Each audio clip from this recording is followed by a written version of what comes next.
श्री स्वामी समर्थ. अक्कलकोटचे स्वामी समर्थ महाराज म्हणजे भक्तांचा आधार आणि संकटातील एकमेव विसावा.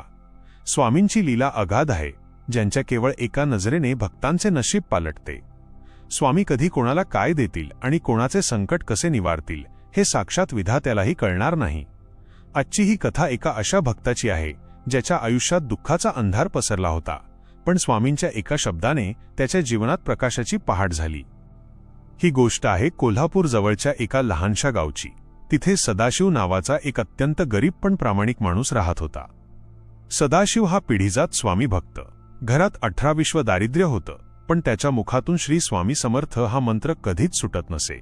त्याची पत्नी सुमती ही सुद्धा पतीच्या पावलावर पाऊल ठेवून स्वामींची मनापासून सेवा करायची.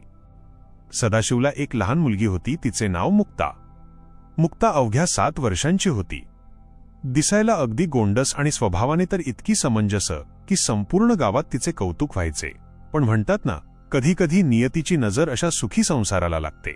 एके दिवशी खेळता खेळता मुक्ता अचानक जमिनीवर कोसळली. सुरुवातीला सदाशिवला वाटलं की तिला चक्कर आली असावी. त्याने तिला पाणी पाजलं, पण ती शुद्धीवर येत नव्हती.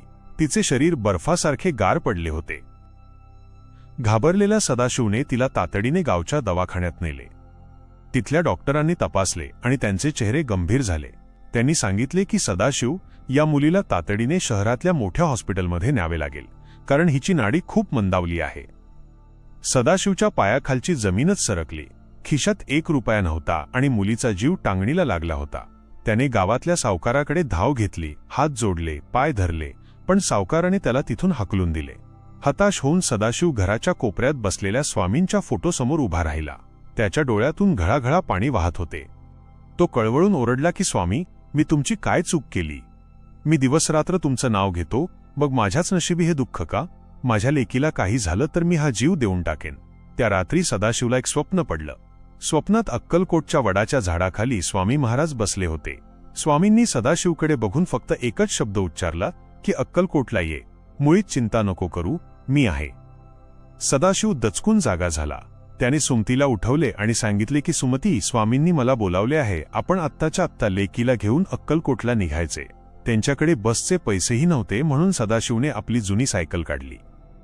मुलीला सायकलच्या पुढच्या दांड्यावर एका कापडात नीट बांधले आणि कोल्हापूरहून अक्कलकोटच्या दिशेने सायकल चालवायला सुरुवात केली. पाऊस कोसळत होता आणि रस्ता चिखलाचा होता, पण सदाशिवच्या मनात फक्त स्वामींचे नाव होते.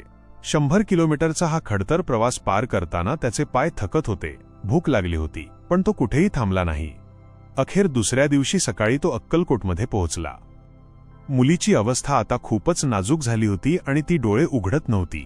तो थेट स्वामींच्या दर्शनासाठी मंदिरात धावला. तिथल्या गर्दीत त्याने टाहो फोडला की बाप्पा, बघा तुमच्या लेकीला, तुम्हीच म्हणाला होतात ना यायला, मग आता हिला वाचवा. तिथे बसलेल्या एका वृद्ध पुजाऱ्याने सदाशिवची ही केविलवाणी अवस्था पाहिली. त्यांनी सदाशिवला जवळ घेतले आणि म्हणाले की बाळा, स्वामी कोणालाच रिकाम्या हाती पाठवत नाहीत. हे तीर्थ आणि स्वामींची विभूती घे आणि हिच्या कपाळाला लाव. सदाशिवने थरथरत्या हाताने ती विभूती मुक्ताच्या कपाळाला लावली आणि तीर्थ तिचे ओठ ओले केले.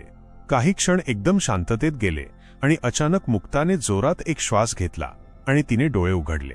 तिच्या चेहऱ्यावर एक विलक्षण तेज दिसत होते. तिने हळूच आपला हात वर केला आणि आपल्या वडिलांच्या डोळ्यातील पाणी पुसले. तिथले सर्व लोक हे पाहून थक्क झाले. ज्या मुलीला डॉक्टरांनी अशक्य म्हणून सोडले होते, ती मुलगी स्वामींच्या दारात उभी राहून हसत होती. सदाशिव मनोमन स्वामींच्या पायावर कोसळला. त्याला जाणीव झाली की स्वामींनी त्याला अक्कलकोटला पैशांसाठी किंवा औषधासाठी नाही, तर आपल्या कृपाछत्राखाली बोलावले होते. तेव्हाच मंदिरातून एक गंभीर आवाज आला, जो सदाशिवच्या कानात घुमला की भिवू नकोस, मी तुझ्या पाठीशी आहे.